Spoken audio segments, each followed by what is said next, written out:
오늘 시편 말씀을 보면 시편 107편 19절을 보고 20절을 보고 또 이제 30절, 31절 이렇게 쭉 보려고 합니다.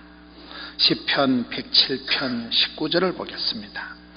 이에 그들이 그들의 고통 때문에 여호와께 부르짖으매 그가 그들의 고통에서 구원하시되 라는 말씀이 나옵니다. 하나님께서는 우리가 이렇게 조용히 사는 걸 눈뜨고 못 보시는 것 같아요. 우리가 좀 평안하게 곱게 살아가는 걸 우리 하나님은 눈뜨고 못 보시는 것 같아요. 여러분 집구석에 자꾸 근심거리가 생겨요, 안 생겨요? 막 그게 이해가 잘 안 되는 거예요. 좀 조용하게 원만하게 좀 순진하게 이래 살면 얼마나 좋겠어요. 원래는 부산에 가면 기장 밑에 원래가 있어요. 원래 그런 데가 없어요. 어떤 집구석에, 어떤 교회에, 어떤 직장에 편한 날이 있겠어요? 마음 편한 날이 없는 거예요. 하나님은 저기 성경에 보면 고통 때문에 여호와께 부르짖으매 그들을 구원하시되, 판을 깨시는 하나님 같아요. 하나님께서는 자꾸 평지풍파를 주는 것 같아요. 그게 불만이야. 불만을 한들 뭐 지까짓기 무슨 소용이 있겠어요. 주님 뜻대로 살기로 해. 하나님은 하나님 뜻대로 하시는 거잖아요. 내가 뭐 감정 부리고 혈기를 부려봤자 내만 꼴꼴한 거예요. 저는 이렇게 성경을 보고 내 자신을 보면서 하나님은 어떤 행복한 가정, 건강한 사람에게도 평지풍파를 주시는 거예요. 고통을 주시는 거예요. 고통을 주어가지고 흔들어. 써니텐 하나님, 써니텐은 흔들어 마신다는 사실. 여러분 가정이 아무런 걱정도 없고 답답한 것도 없고 아쉬운 것도 없고 그러면 그런 가정은 저주받은 집구석이에요. 그렇다니까요. 여러분 보세요. 하나님은 항상 판을 깨가지고 흔들어가지고 그 다음에 복을 주시는 거예요. 구약 성경에서 그 말이 하나도 땅에 떨어지지 않은 최초의 사울왕을 다윗 왕을 기름 부어 세우신 이스라엘의 지도자 마지막 사사 사무엘이 어떻게 태어납니까? 가장 기도의 롤모델이 되는 분이 한나잖아요. 에브라임 사람 엘가나의 부인 한나. 한나가 왜 한나인지 아세요? 애를 못 낳아가지고 한이 맺혀서 한나가 된 거예요. 한나가 기도할 때 모든 조건이 명랑한 상태에서 기도하지 않습니다. 그 집안에 미세스 버닌나라고 있었어요. 허파를 뒤집어 놓는 거예요. 여러분 한 지붕에 신랑은 하나인데 마누라는 두 개인데 전녀는 아기를 놓고 나는 아기를 못 놓고 고년이 꼴보기 좋을까요, 싫을까요? 허파가 뒤집어진다니까. 눈 뜨고 못 본다니까. 자기 아기 낳았다고 자랑질을 하고.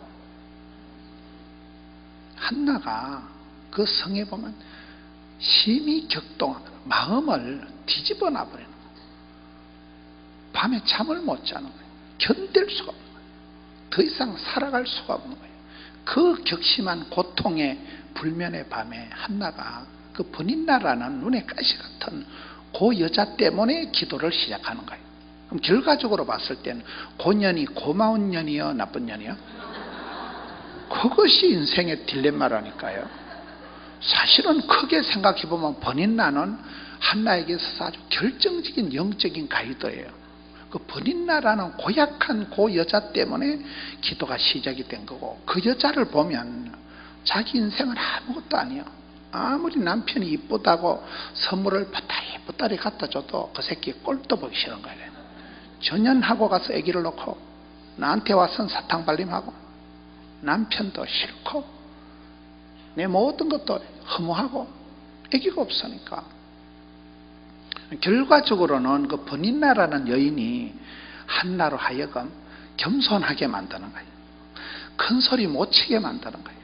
밤에 잠을 못 자게 만들면서 기도의 골방으로 밀어붙이는 결정적인 영적인 가이드가 한나라는 거예요.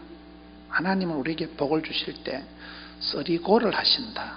써리고 하세요. 고통이 없는 축복이 없다. 고난이 없는 축복이 없다. 고통이 없는 성숙이 없다. 고독이 없는 하나님의 임재가 없다. 그걸 써리고라 하는 거예요. 이상하게 생각하지 마세요. 고난주간이 지나야 부활절이 오는 거예요. 고난이 없는 축복은 없는 거예요. 여러분이 이렇게 참 저분은 성격이 원만하다.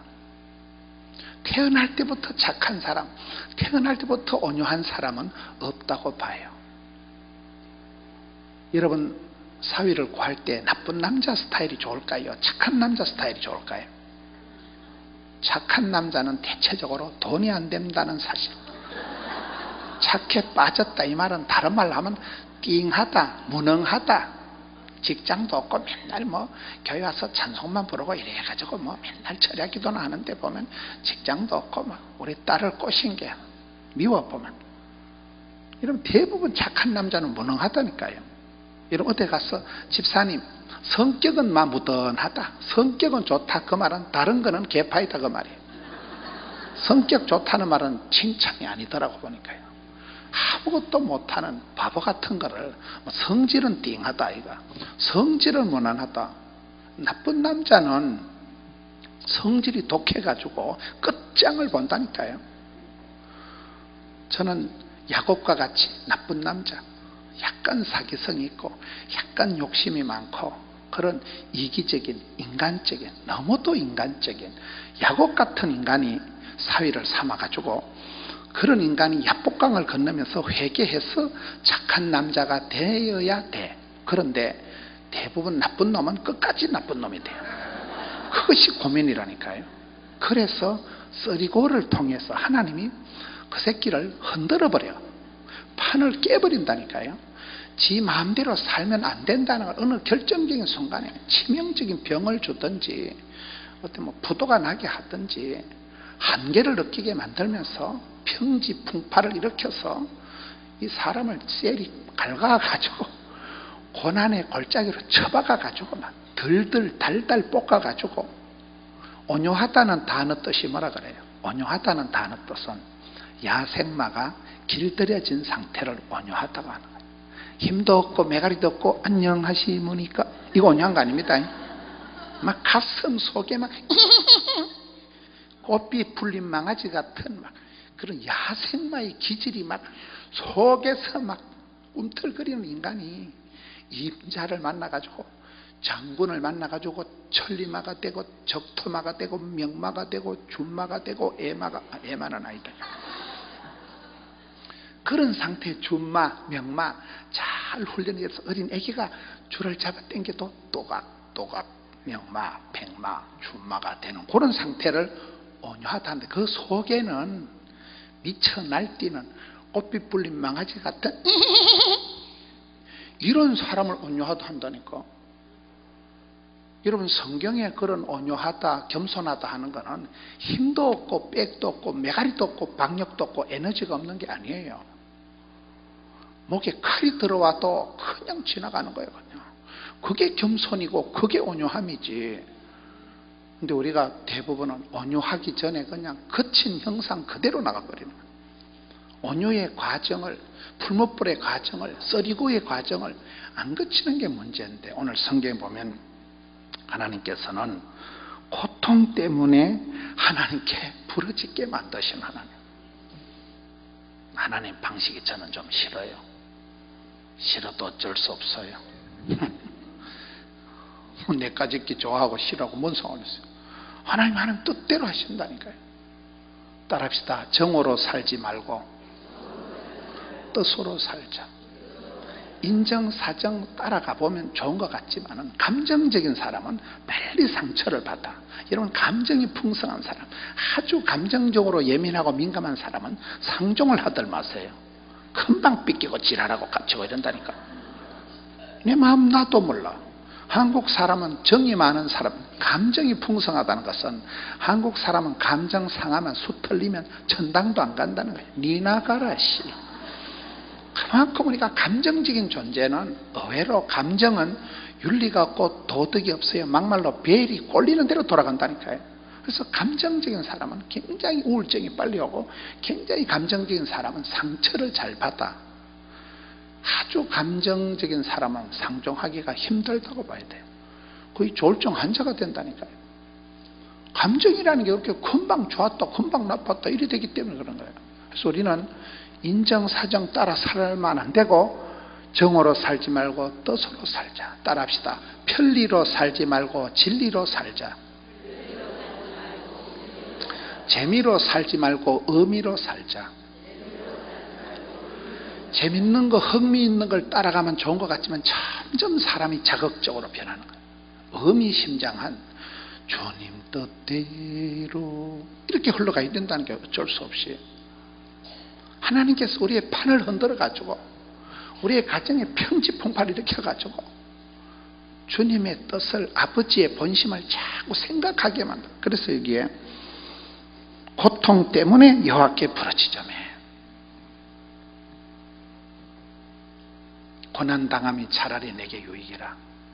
그런 말이, 여러분, 그런 말을 이렇게 이해를 한다는 것은 집구석에 산전, 수전, 우주전, 공중전을 겪어야 그런 말이 은혜가 돼요. 고난의 맛을 모르는 사람은 고난이 뭐가 좋습니까? 시험 드는 게 뭐가 좋습니까? 어려운 게 뭐가 좋습니까? 그건 안 좋은 거예요. 그거는요. 고난 당하는 건 다 싫어하지만은 고난 없이 온실안의 하초처럼 자란 사람은 적응력이 없고 생활력이 없고 항체가 형성이 안 되기 때문에 결국은 그 사람은 무능한 사람이 되고 마는 거예요. 하나님께서 우리를 덜판에 야성을 일깨워서 쉘이 밟아가지고 막 짤짤 흔들어가지고 꼭꼭 눌러가지고, 써니텐 하나님 이왕 주는 거 쉘이 밟아서 짤짤 흔들어 꼭꼭 눌러줬어, 이렇게 나가야 된다니까.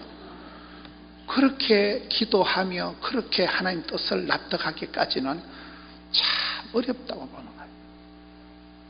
여러분들은 이렇게 말씀 듣고 기도하고 이렇게 아름다운 동산에 와 계시지만은 서울특별시에 기도원에 앉아 계신 분이 많겠어요? 떠돌아다니는 것들이 많겠어요?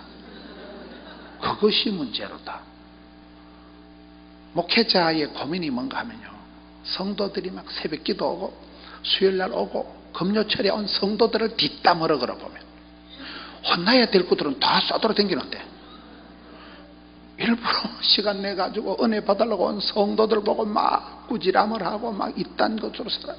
막 그러기가 쉽다니까. 저도 목회를 해보니까 그 책망을 들어야 될 것들은 교회 오지도 않아요. 아예 밖에 싸돌았는데 그것들은 안 뭐라 하고 멀쩡하게 착한 사람들을 갖다가 막 그딴 식으로 신앙생활에서 되겠냐 이러면서, 그게 딜레마라니까요. 욕을 들어야 될 것들은 아예 오지도 안 하고, 안 들어야 될 분들이 욕을 잔뜩 듣는 게,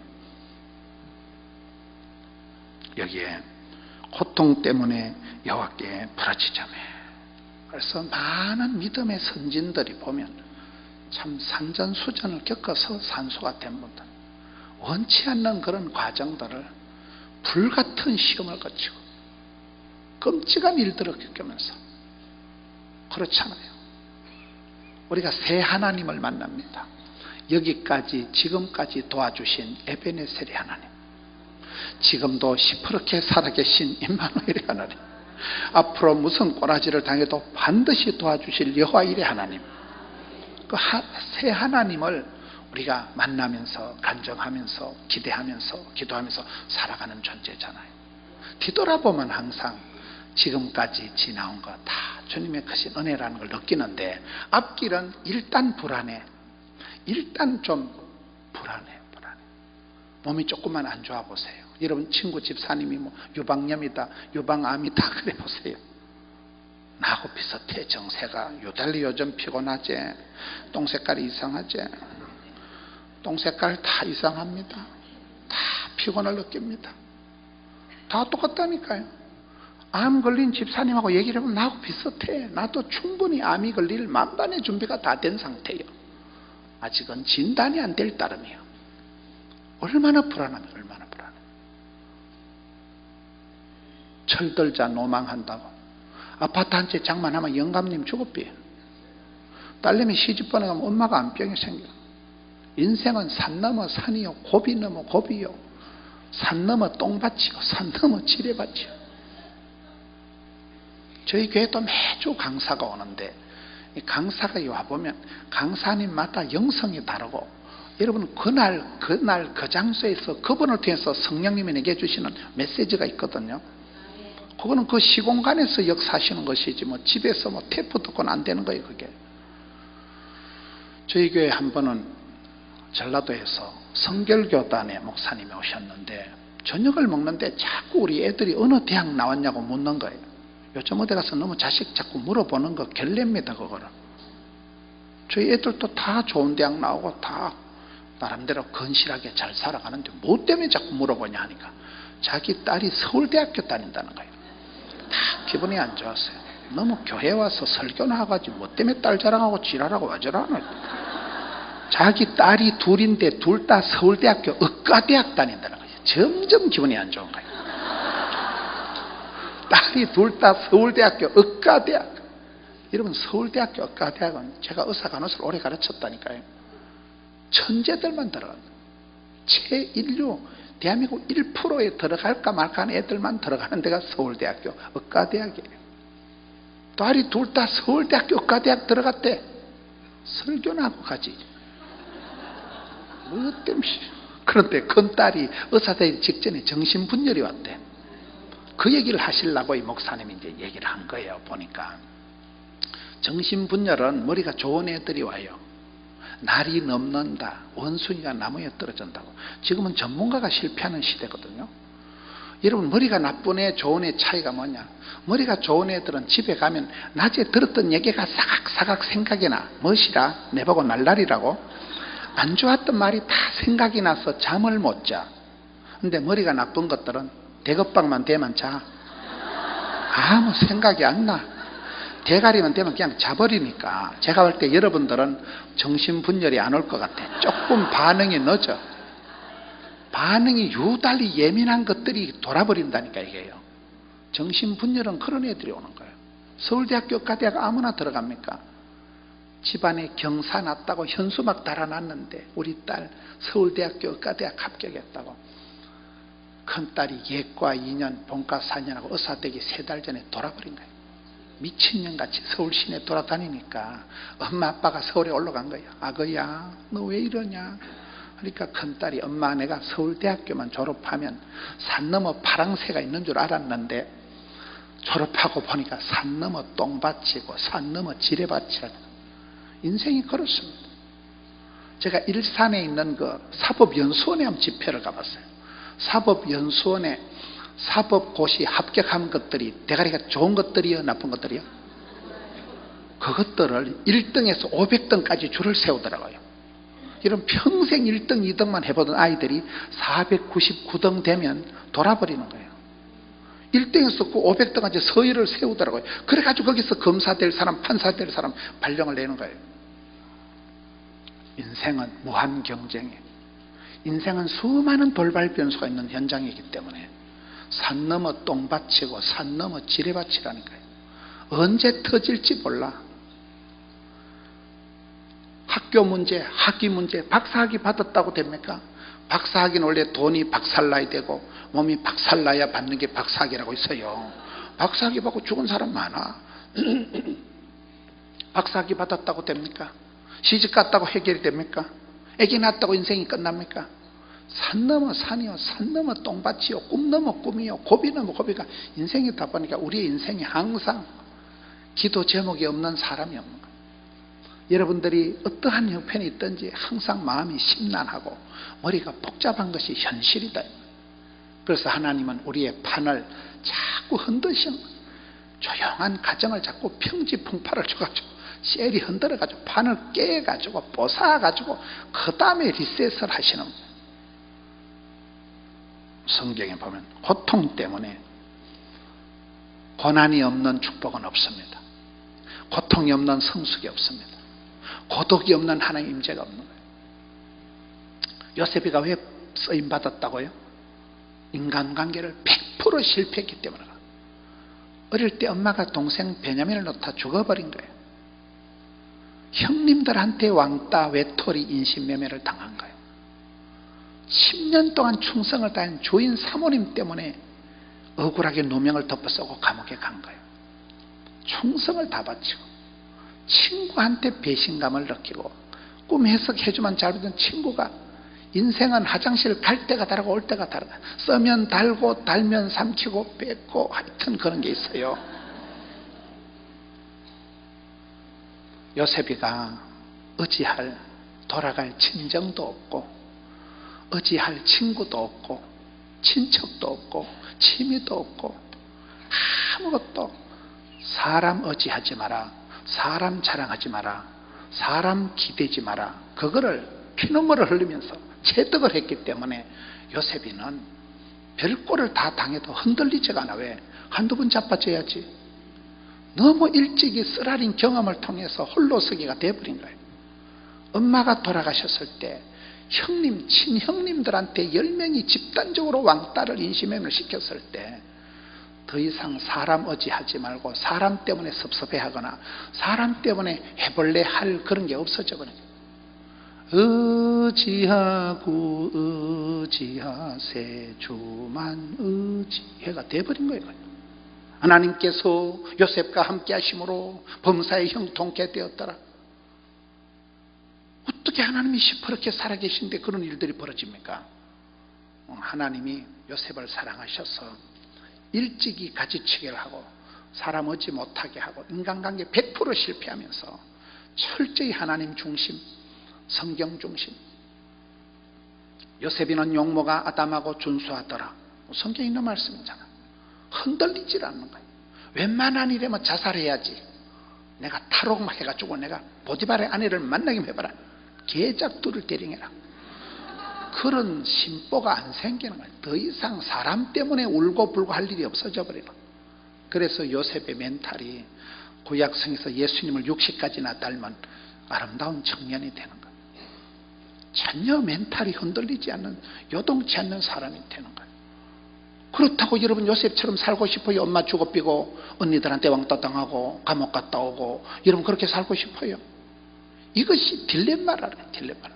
요셉의 일생 전반전은 험악한 세월을, 잊혀진 계절을, 버림받은 사람을 살았지만은 하나님은 그래도 요셉과 항상 함께 하셨대. 범사에 형통케 하셨대. 그게 하나님의 역사라는. 저는 요즘 많이 생각하는 게 성질 급하게 생각하지 말자.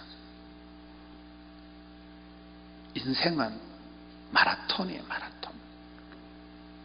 여러분 국민학교 때 받아쓰기 3개 틀린 거 생각나요?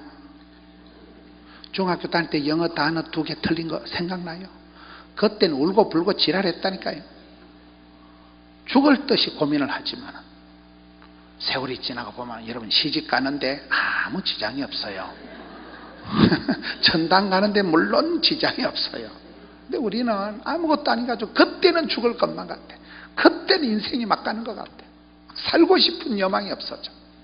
그래서 깊은 기도에 들어가야 되고 호흡을 멀리 해야 돼. 지도자가 되려고 하면 안경을 5개를 써야 된다. 망원경을 쓰고 심리 밖을 10년 뒤를 멀리 봐야 된다. 쌍둥이 가지고 현실을 클로즈업해서 정확하게 현실 진단을 해야 된다. 백미러를 가지고 과거를 볼 줄 알아. 왜 내가 작년에 그렇게 실패를 했는가? 왜 내가 지난번에 그렇게 큰 손해를 입었는가? 역사는 반복되기 때문에 과거를 통해서 반드시 반성을 해야 돼. 이스라엘 사람들이 독일 사람들을 600만 명을 가스실에 죽인 독일 놈들을 용서는 하되 잊지는 말아야지. 기억을, 과거의 아픈 것을 반복하지 않도록 기억한다. 백미러, 사이드미러를 가지고 보는 거예요.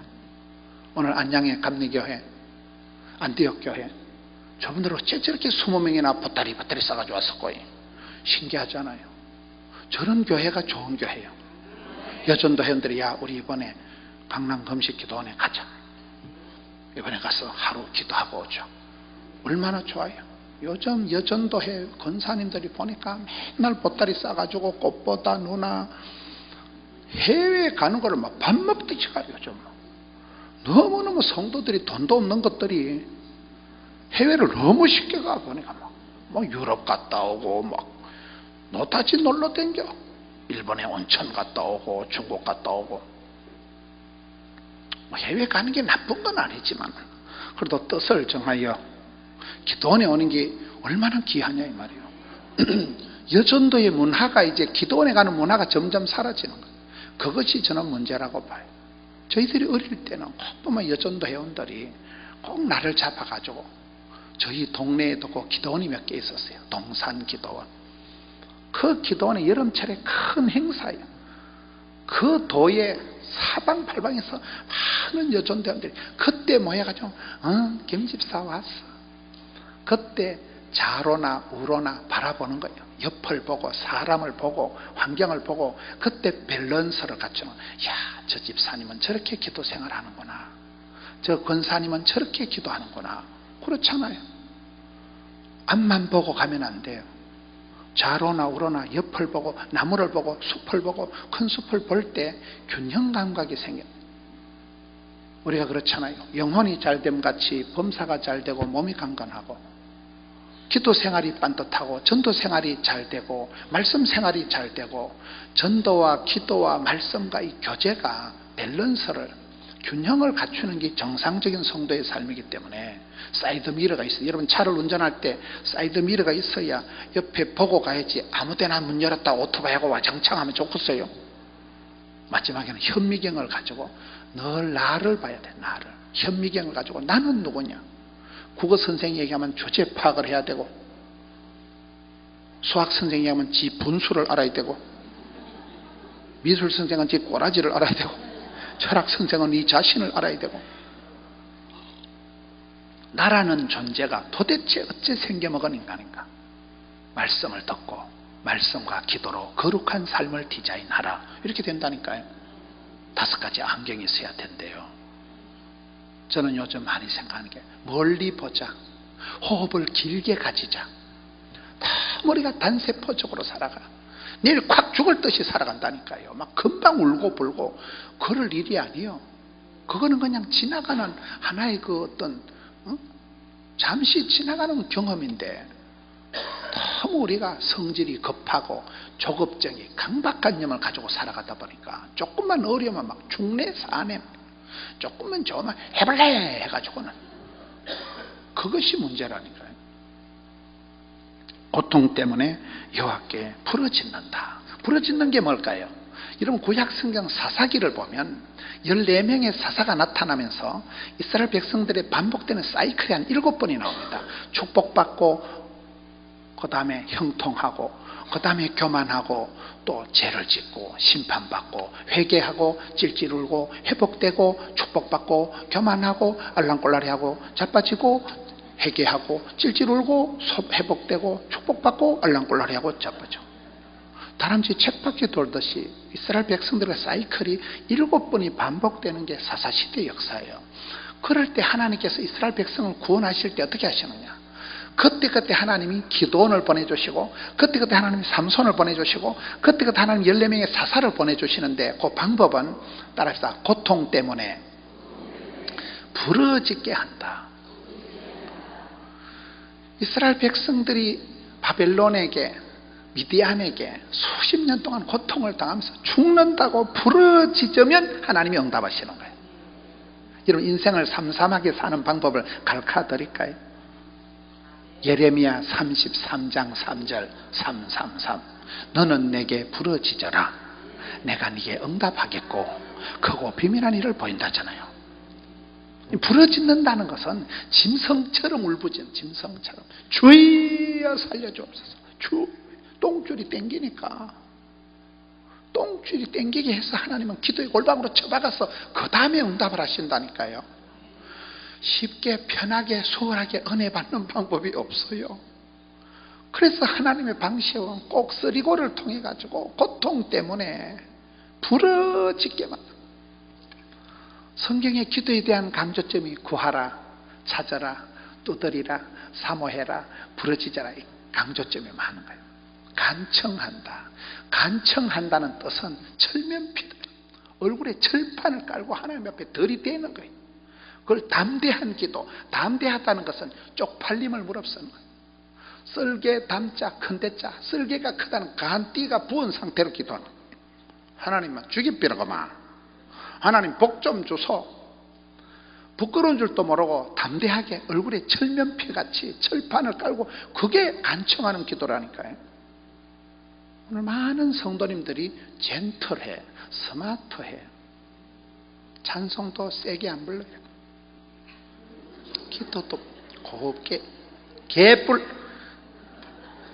지금 아가 죽어가는데, 지금 숨통이 가물거리는데, 똥줄이 땡기는데, 기도는 부러지지 하는 거라니까요. 묵상기도는 아주 고수들이 하는 거예요. 고수들. 여러분 조용하게 묵상기도 해보세요. 옆에 시끄러운 소리가 다 들려. 고수들이나 묵상기도를 하지, 묵상기도는 잘 안 돼. 그냥 내가 부러지져야 돼요. 내가 급한데, 내가 아쉬운데, 내가 똥줄이 땡기는데. 사사시대의 특징은 하나님께서 이스라엘 백성들이 기고만장, 아나, 무인, 교만해가지고 죄를 짓고 나면 반드시 심판을 줘요. 고통을 주시는 거예요. 미디안을 보내가지고, 블레셋을 보내가지고 가나안 칠족속을 통해서 이스라엘 백성들을 괴롭히는 거예요. 그러면 죽는다고 하나님 앞에 부르짖게 만드는 거예요. 부르짖을 때 하나님이 응답하십니다. 기도는 부르짖어 기도해야 되는 거예요. 체면불구하고 철면피를 깔고 짐승이 울부짖듯이 나가는 거예요. 그게 여기에 고통 때문에 여호와께 부르짖으매 그가 그들의 고통에서 그들을 구원하시되, 성경에 구원한다, 복받는다, 영생을 얻는다. 여러분 샬롬이라는 단어 뜻이 뭘까요? 샬롬, 평강이라는 단어 뜻은 이사야 선지자가 외치는 거룩, 아모스 선지자가 외치는 공의, 호세아 선지자가 외치는 바람난 마누라를 다시 사서 사랑할 수밖에 없는 것 사랑, 사도 바울이 외치는 자유, 이사야 예레미야 선지자가 외치는 눈물, 진실, 이런 것이 자유다, 공의다, 사랑이다, 거룩이다, 이런 게 몽땅 합친 컨디션을 샬롬이라고 하는 거예요. 전쟁이 없는 상태가 샬롬이 아닌가요? 하나님 우리에게 그런 복을 줘요. 구원하신다, 건져주신다, 영생의 복을 주신다, 자유를 주신다, 회복시켜 주신다, 고쳐주신다. 고통 때문에 부르짖음에 그들의 고통에서 그들을 구원하시되, 20절에 따라합시다. 말씀을 보내어 그들을 고치시고 위험한 지경에서 건지시는 도다. 말씀을 보내신다는 이 표현이에요. 믿음은 들음으로, 들음은 말씀으로. 그렇기 때문에 주의 말씀은 내 발의 등이요 빛이요, 말씀이 살아온 동력이 있어서, 성경 말씀은, 하나님의 말씀은, 모든 말씀은 성령으로 감동된 말씀이기 때문에 교훈과 책망과 바르게 함과 의료교육에 유익하기 때문에 여러분 그때 하나님 내게 주신 레마의 말씀이 있어야 돼요. 우리가 신앙생활 할 때 10년 20년 복을 받고 모든 게 원만하고 평탄하게 갈 때는 영적으로 띵해져. 그럴 때 평지풍파가 일어나고 큰 환란이 생길 때 하나님은 반드시 오다 하십니다. 말씀을 주십니다. 제가 미국을 이렇게 다니면서 느낀 게 한 가지 있었어요. 우리는 스타일이 그냥 중국집에 가면 짜장면 먹고 이런 스타일이거든요.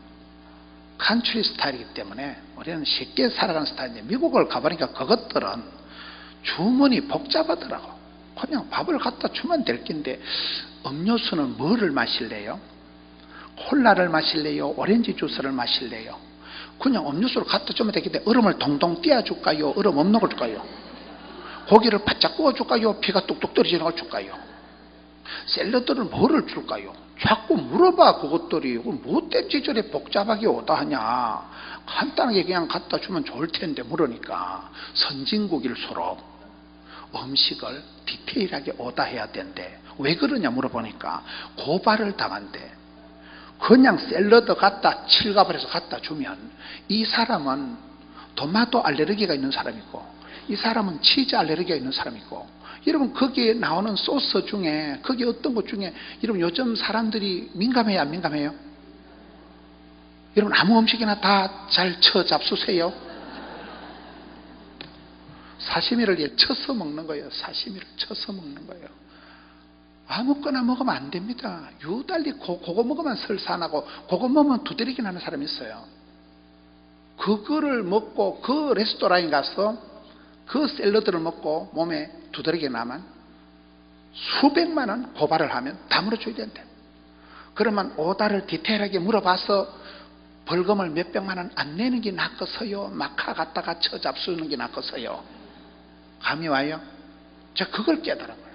우린 생각할 때 편리하게 쉽게 막 우리 마카 다 똑같이 막 짜장면 줘서 이러면 끝날 것 같은데 선진고기를 서로 다 돼지고기를 넣어야 돼요, 안 넣어야 돼요? 이 샐러드에 땅콩을 넣어야 그것에 대한 알레르기 반응이 나오기 때문에 일일이 다 주문을 받아서 그렇게 한 거는 법적으로 책임이 없다는 거예요. 하나님이 우리에게 오다 하실 때 디테일하게 하십니다. 성경 말씀이 많지만 성경을 볼 때 허연 건 종이고 시커먼 건 글씨 아이가 이게 아니고 이 말씀 중에 생명의 말씀, 살아있는 말씀이 있다니까요. 그 말씀이 맨날 어릴 때부터 듣던 말씀 어떨 땐 귓구멍에 지진이 일어나는 거예요. 가슴에 쓰나미가 일어나요. 야, 성경에 저런 게 다 있는가?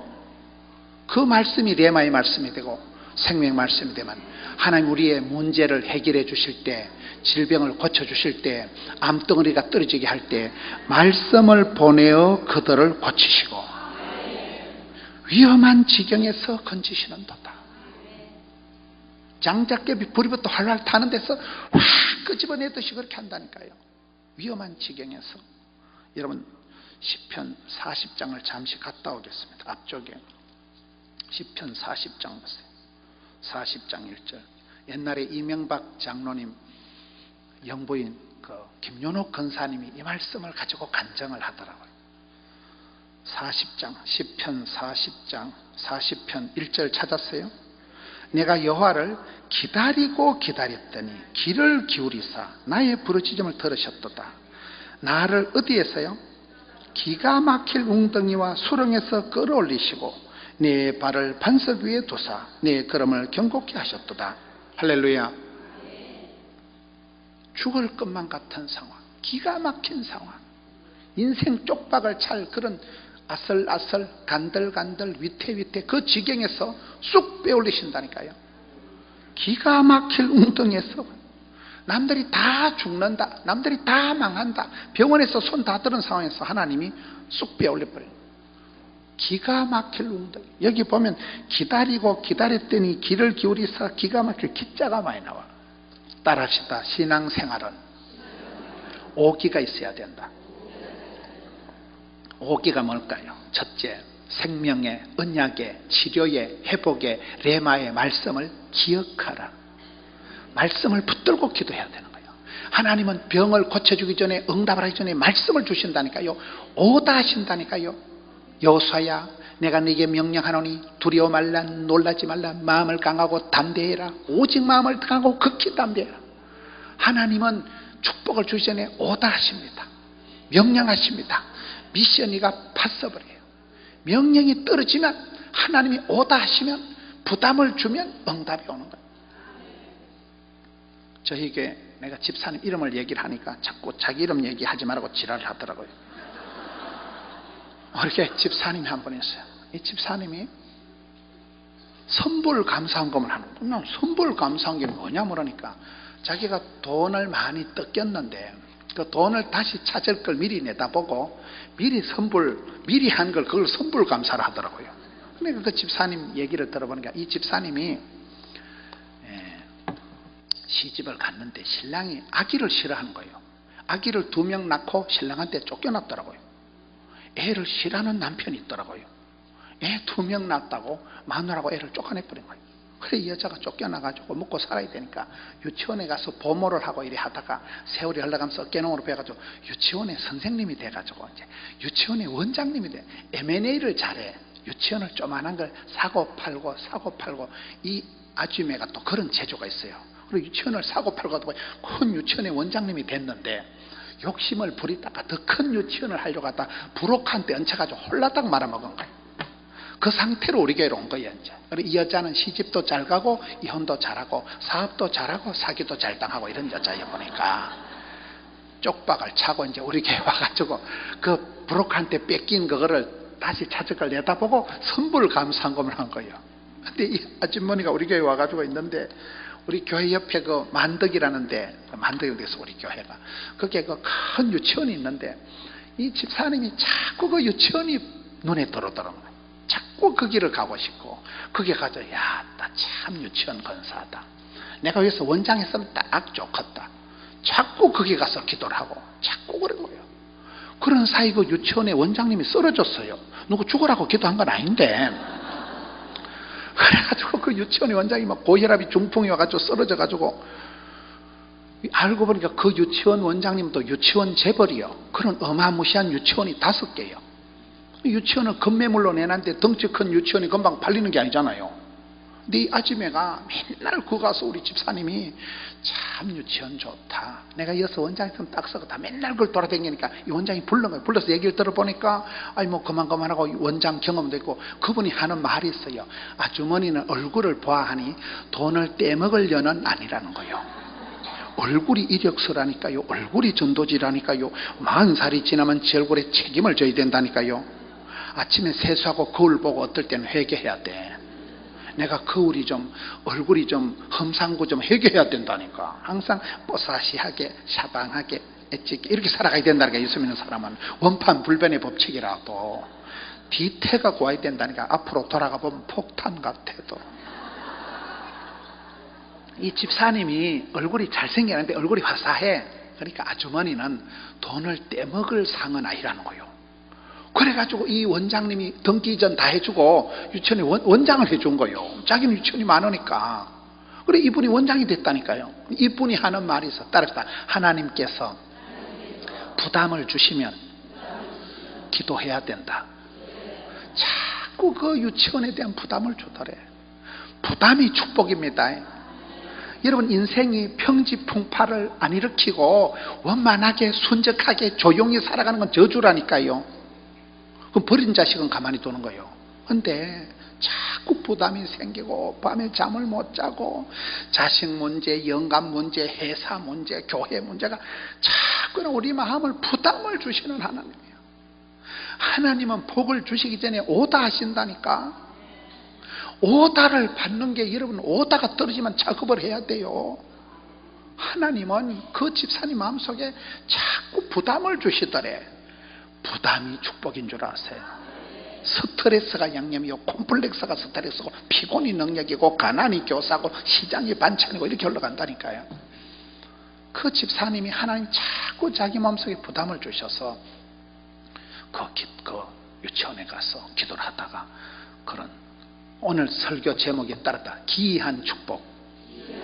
하나님의 경륜이, 하나님의 방법이 기가 막힌다니까요. 기이한 방법을 통해서 복을 주시는 거예요. 신앙생활은 오기가 있어야 된다. 첫째 뭐라고요? 따라합시다. 약속의 말씀, 생명의 말씀, 레마의 말씀, 평생의 말씀, 언약의 말씀을 기억하자.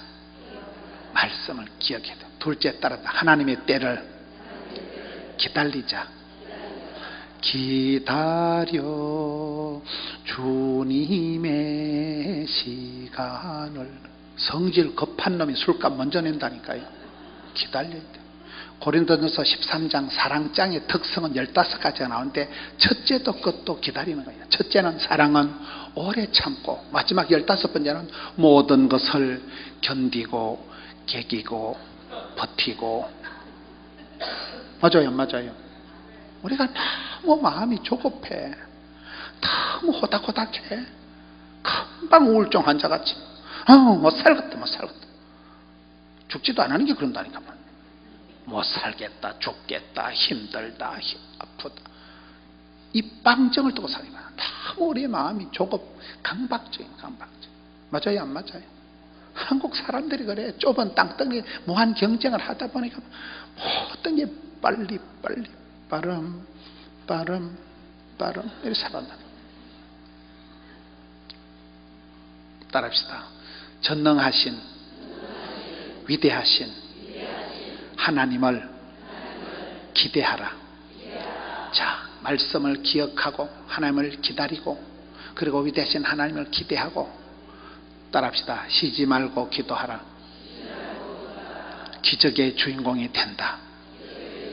그게 오기다 이 말이에요. 기억하고 기대하고 기다리고 기도하면 기적이 일어난다. 이게 기자가 계속 기다리고 기다렸더니 기가 막힐 웅덩이에서 기적을 베풀어 주신 하나님. 할렐루야. 다시 돌아갑니다. 시편 107편 30절 오늘 본문의 말씀 따라합시다. 그들이 평온함으로 말미암아 기뻐하는 중에 여호와께서 소원의 항구로 밀어붙이신다. 저는 이 말씀을 참 좋아해요.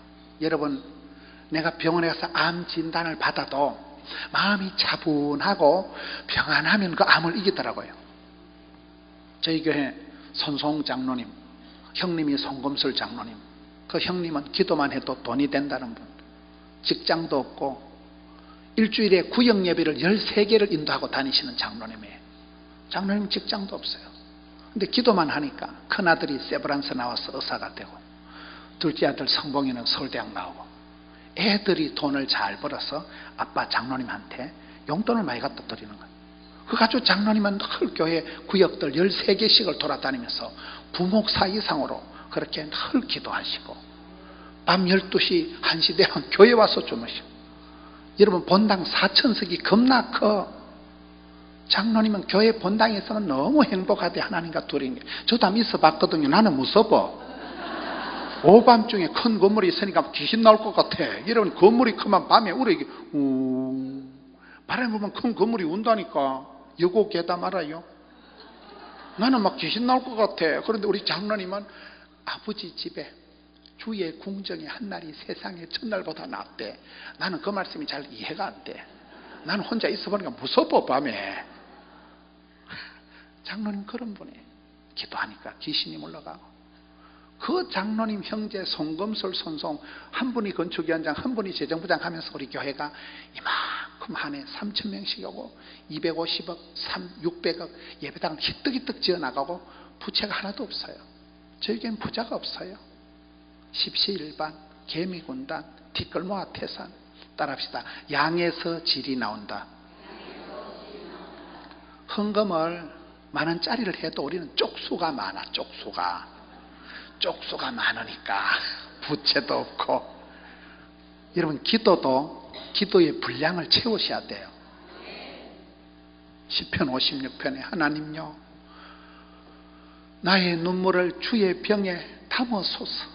여러분 전당하면 눈물병이 다 있어요. 아직 응답이 덜 된 분들은 눈물병이 덜 차서 그래. 오늘 안디옥 교회에서 오시고 안양 감리교회에서 오신 분들은 오늘 저녁까지 오후까지 기도를 해보고 응답이 안 되거나 손가락으로 눈가를 쑤셔버려. 눈물을 한 바가지 쏟아놓고 가야 응답이 돼. 안양 감리교회 안암 나는 또 저 안양에서 감리교회에서 어찌했을까? 귓구멍이 잘 안 돼요. 안암동 난 안양의 감리교회 그 목사님도 참 안양 감리교회도 큰 교회고 아주 목사님도 훌륭하시거든요. 같이 그 아프리카 미래재단 이사를 해가지고 난 거기서 와서 반갑다고 생각했더만 안암동 어쨌든 오늘 오신 교회는 훌륭한 분들이야. 안 온 년들 빼고 오신 분들은 훌륭하신 분들이에요. 아주 안디옥 교회도 그 신하석 목사님 계신 그 안디옥 교회예요. 안디옥 교회도 하도 많아가지고 나도 아까 신하석 목사님 계신 그 KWMA 제가 한국 세계 선교협회 그것도 또 법인 이사거든요. 그래서 제가 저기서 오신가 역시 아니네. 다 하나님의 교회는 아름다운 교회잖아요. 안디옥 교회든 안양이든 안암이든 오남이든 너무너무 멋있는 거예요. 이렇게 오시니까 얼마나 좋아요. 찜질방 간다고 스테인레스가 풀리는 게 아니에요. 모든 건 영적인 문제라니까요. 영혼이 잘 되고 다른 게 풀려가는 것이지 무슨 세상적인 방법은 문제를 점점 복잡하게 만들어. 하나님하고 독대, 짓고 떼면 하나님하고 해결을 해야 돼. 모든 건 영적인 문제니까요. 여기에 좀 뭔 얘기를 복잡하게 하는가 하면, 저희 교회 손송 장로님이 암이 걸렸는데 사람들 다 죽는다 하는데 지금 암 수술한 지가 한 15년은 되는 것 같아요. 은퇴 장로님이세요. 하나님이 여러분 암 진단을 받아도 마음이 차분하면 암을 이기더라고요. 그런데 무슨 몸에 감기가 걸려도 큰일이다 그러면 큰일이 나요. 따라서 하나님께서는 복을 주시기 전에 평강을 주신다. 평안한 가운데, 차분한 가운데 소원의 항구로 냅다 밀어붙이신다니까요. 평안함으로 말미암아 기뻐하는 중에, 신앙생활은 기쁨이가 샘솟듯 은사를 부릴 듯 청춘을 독수리 이렇게 살아가야 돼요. 기가 뿜어져 나오는 게 기쁨, 공짜로 먹는 기를 공기, 먹으면 기가 높아지는 걸 고기, 생존자도 기를 도와주는 걸 조기, 기가 줄어드는 걸 감기, 감기 걸렸단 말은 기가 빠져가지고 기가 감해져서 감기, 기세등등하고 기쁨이가 샘솟듯 하는 게 낫겠어요? 기가 막히는 게 낫겠어요? 기가 막히면 죽어. 눈가에는 총기가, 얼굴에는 화색이 화기가, 몸에는 생기가, 마음에는 용기가, 손에는 온기가. 그게 좋은 거요. 잘 말귀를 못 알아들으시겠죠? 하나님은 우리에게 복을 주시기 전에 이상하니 마음이 평안해지면 응답이 되는 거예요. 이게 보통 일이 아니, 이게 심각한 일인데도 하나님이 이런 마음속에 평강을 주시면, 우리 그 손송 장로님은 암이 걸려서 사람들 다 죽는다 하는데도 평안하셔. 그 형님의 그 아우요, 그 형님도 기도의 용사 송금술 장님, 그 동생 손송 장님도 암이 걸려가지고 이제 사람들이 다 죽는다 하는데도 까닭없어요. 지금 15년에도 원로 목사님도 요즘 다 색소폰을 불고 이 할아버지가 보통이 아니에요.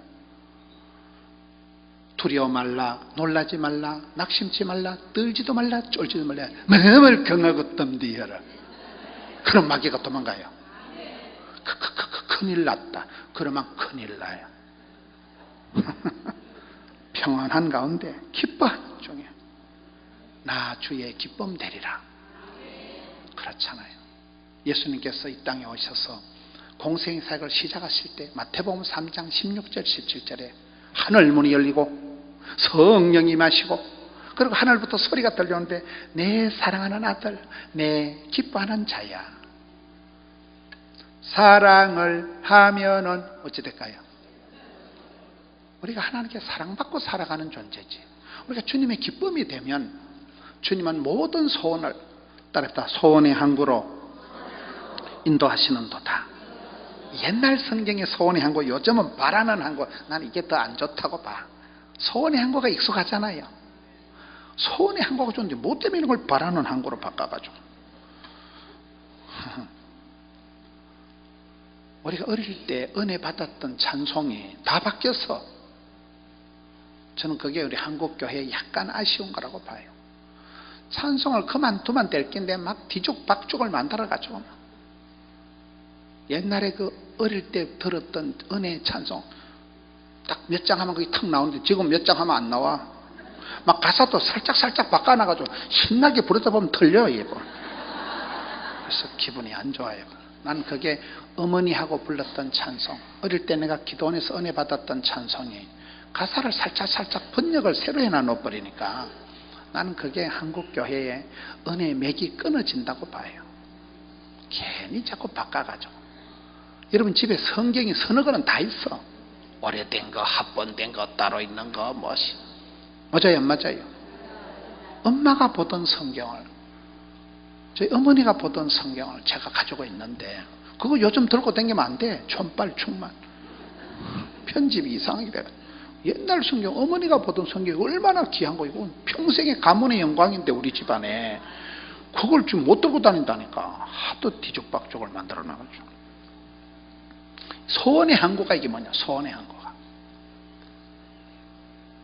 부산에 가면 해동 용궁사란 절간이 하나 있어요. 부산 힐튼 호텔이 있고 그 옆에 해동 용사 있고 롯데몰이 있고 이래 하는데 절간이 코딱지만해. 절간이 조그만한데도 거기가 특징이 따라합시다. 한 가지 소원이 응답받는 영험이 있는 곳이다. 대구에 가면 갓바위라고 들어보셨어요? 수능고사 치기 전날 반드시 텔레비에 나와. 대구 가면 갓바위가 있는데 그 갓바위가 또 부산 쪽을 향해서 앉아있대. 그 갓바위가. 그래 갓바위가 이렇게 부산을 향해 앉아있어서 부산에 있는 것들이, 제가 부산에서 왔잖아요. 부산의 사상터미널에 가면 매일 관광버스가 만원씩 회비를 내면 아줌마들이 몸빼를 입고 보살들이 찻대기로 가. 찻대기로 매일. 갓바위라는 데 가보면 거기도 한 가지 소원이 응답이 되는 영험이 있는 곳이다 해가지고 부산 영남 지역에 불자들이 가는데 갓바위 위에 올라가면 이만큼 넓은데 여기가 하도 인종들이 바글바글 해가지고 합장이 안 돼. 이게 불교 신자들이 이걸 하는데 이게 안 올라가. 옆에 인간들이 받쳐가지고 이게 안 된다니까. 이게 매일같이 회비 만원씩 내고 관광버스 타고 가서 거기서 또 보시하는 것들이 불자들이 바글바글해. 가보면 해동용궁사가 절간이 코딱지만한데도 차를 동원을 하는데 김해, 창원, 양산 어마무시해. 부산은 여러분 통도사가 땅만 600만 평밖에 안 돼요. 삼광사는 절간은 한 절간이 36만 37만 이럽니다. 절간 하나의 신도가. 범어사는 100만 신도라고 그래. 100만 신도. 그런 데서 이만큼 포동교회가 수영로교회가 고군분투한다니까요. 서울하고는 달러. 강남하고는 서울은 뭐 돌아서면 크리스찬들이지만 부산은 돌아서면 불자예요. 보통 불도가 센 게 아니에요. 제가 거기 가보니까 그것들은 뭐 수능고사 100일 뭐 기도 도량 입향 이래가지고 현수막 달아놓고 우리하고 똑같이 그것들을 보면 뭐 새벽 기도회 하듯이 새벽 뭐 하고 청소년 뭐 여름 성경학교 똑같이 그것들은 교회에서 배워가지고 한다니까요. 우리가 불자들을 쉽게 생각하고 불자들을 이렇게 욕을 하지만 그분들의 신령과 진정으로 열심히 턱시면 따라갈 수가 없어. 몸빼 있고 보살들 하면 알아요. 신령과 진정으로 초하루는 날은 초하루 날에 가고 3일은 3일에 가고 초팔일은 초팔일에 가고 보름은 보름이라 가고 맨날 출퇴근을 해.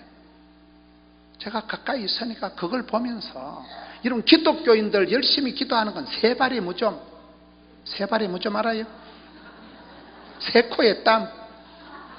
아무것도 아니하고. 소원이 있어야 소원의 한 그루 밀어붙이지. 꿈이라도 빵실하게, 기도라도 거창하게, 소원이라도 아싸라게. 이게 있어야 된다니까. 이게요. 신앙생활은 6단계가 필요해요. 따라서 목표 설정. 항상 꿈이 있어야 꿈 같은 일이 벌어집니다. 목표가 설정을 해야 집중이 되고 관역을 맞추는 거예요. 미국의 마이클 펠퍼스라고, 그 아이가 키는 크고 팔은 긴데 다리는 짧고 이래가지고 애가 걸어가면 또 괴물, 애 별명이 괴물. 얘가 또 ADHD인가 뭐 있죠. 뭐 이거 집중 뭐 장애 뭐 있죠. 그 환자예요. 얘가 어떤 일에도 집중을 못하는, 학교 선생님들이 다 저 새끼는 아무것도 안 된다. 두 손 두 발 다 들고. 얘가 뭐 ADHD인가 그 병이 되고. 얘가 정서가 산만하네요. 아무것도 집중을 못하는 애예요. 걸어댕기면 괴물같이 걸어댕겼다니까요. 그랬던 아이가 엄마가 애한테 수영을 가르쳤잖아요. 아무도 안 된다 하는데 엄마가 수영을 가르치면서 야가 나중에 마약을 하고 마리화나를 하고, 그런데 얘가 목사님 책 한 권 읽어보고 정신을 차리는, 리고렌 목사님 목적이 이끄는 삶이다. 인생은 꿈도 없이 향방도 없이 두서도 없이 살아가면 안 되고, 꿈이라도 빵실하게, 기도라도 거창하게, 소원이라도 아싸라게 해야 소원의 한 그루 밀어붙인다니까요. 그래서 이 아이가 정신을 차리고 내가 꿈이라도 빵실하게 목적을 두고 살아가자. 수영을 해서 마이클 펠퍼스라고 여러분 올림픽에서 금메달을 27개를 딴 거예요. 세계 올림픽 메달을 한 개도 못 딴 나라가 태반인데 혼자서 27개를 탔다니까. 마이클 펠시라고 들어봤어요? 몰라요. 여러분들은 말씀과 기도에만 전념하니까 뭐 올림픽 월드컵 간 건 관심이 없네. 그 아이가 목적을 두고 살아. 오늘 우리가 기도할 때 반드시 목적을 설정을 해야 돼요. 하나님 우리 아들, 하나님 우리 가정에, 우리 남편 사업장에 목적을 설정을 하세요. 내비게이션을 켤 때 목적지를 설정을 하고 가지 아무렇게나 가는 게 아니잖아요. 덮어놓고 살지 말고 성경을 펴놓고 살아라니까요. 성경 말씀을 읽다 보면 성경에서 답이 나오고 복이 나오고 길을 찾고 약을 찾게 되는 거예요. 목표 설정이 첫째입니다. 둘째 따라합니다. 적자 생존. 적는 자만이 살아남는다. 반드시 여러분 기도 제목을 적으셔야 돼요. 헌금 봉투를 가지시고 기도 제목을 소원을 담아야 돼요. 제목을 적어야 돼요. 적는 자만이 살아남는다니까. 요한계시록에 계시된 말씀을 읽는 자가, 듣는 자가, 기록된 말씀을 읽는 자가, 듣는 자가, 보는 자가 복이 있도다. 하나님의 말씀을, 성경을 통독할 때가 다르고 성경을 필사할 때가 다르고 말씀을 들을 때가 다르고 반드시 적어야 돼요. 적는 습관. 여러분 저같이 성공한 사람들은 교만한 게 아니고 메모강들이야. 항상 저는 이 설교를 해도 한 주간, 두 주간이 되면 메모지가 수십 장. 하나님이 그때그때 생각나면 얼른 적어야 돼. 새벽기도 하고 끔끔한데 생각나면 엄마야 그 집에 적어야 돼. 그걸 적고 낮에 보면 이게 내 대가리에서 나온 글이 아니야. 그 순간 성령님이 주신 아이디어는 적어야지. 2시간만 지나면 까맣게 생각이 안 나. 한국 사람들은 몸으로 때우는 건 잘하는데 기록이 약하대. 기록이, 역사의식이 기록이 약한 거예요. 기록을 좀 잘하세요. 기록을. 기도 제목을 적어보세요. 따라합시다. 엄청 부담.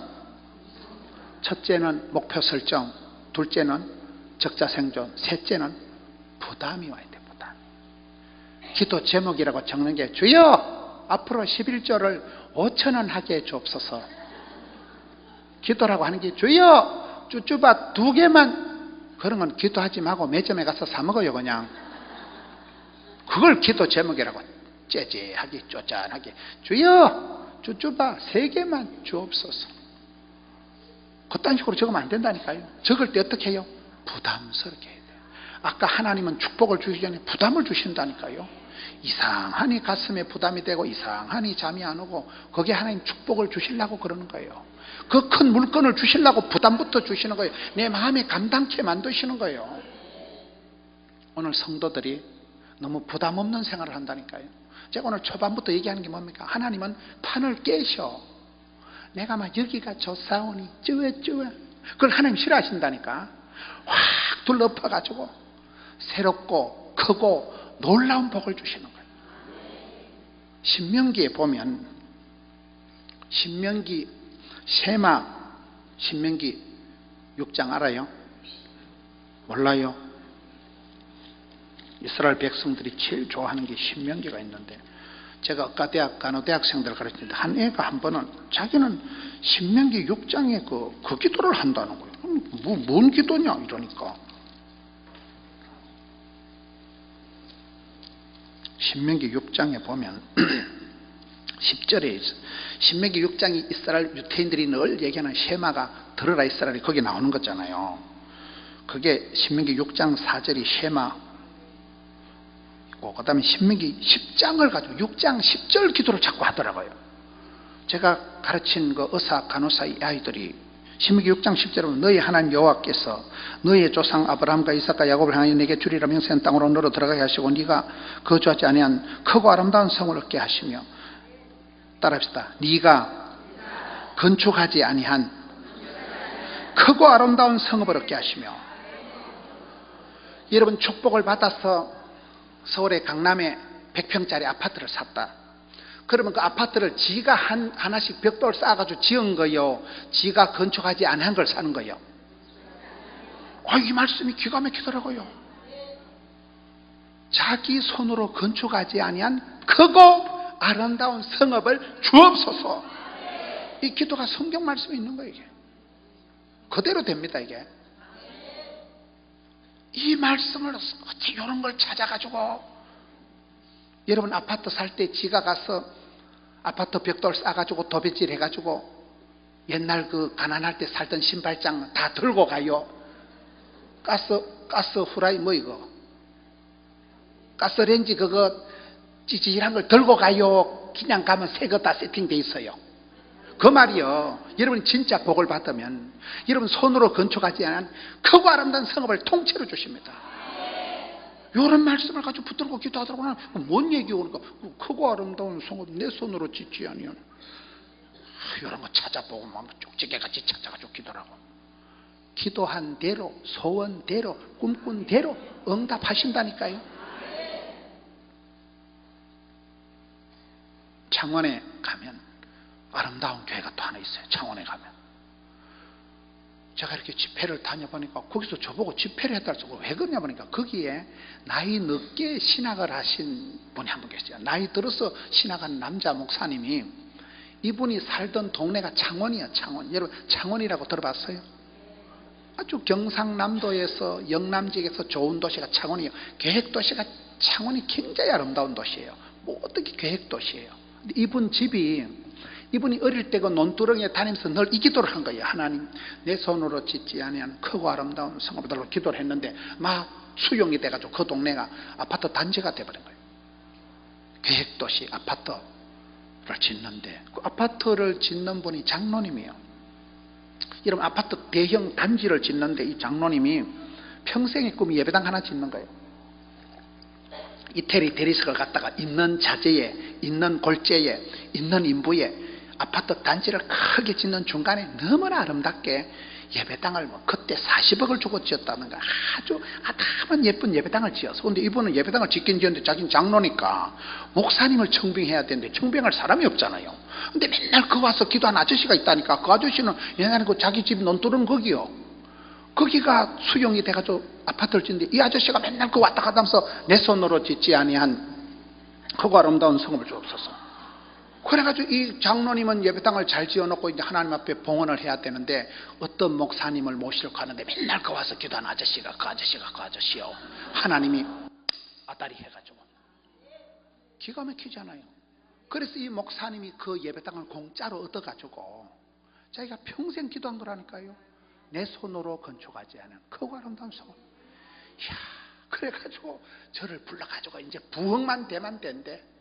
모든 시설이 다 됐다는 거예요. 그래가지고 저보고 부흥회를 세게 해달라 해가지고 그래 갔다 왔지롱.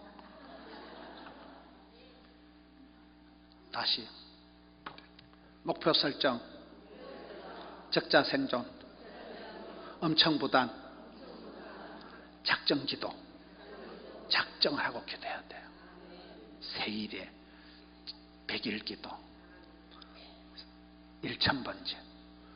제 아내가 1000번째를 하는 사이에 아들 군대 갔다 오고 1000번째 재미를 많이 보고.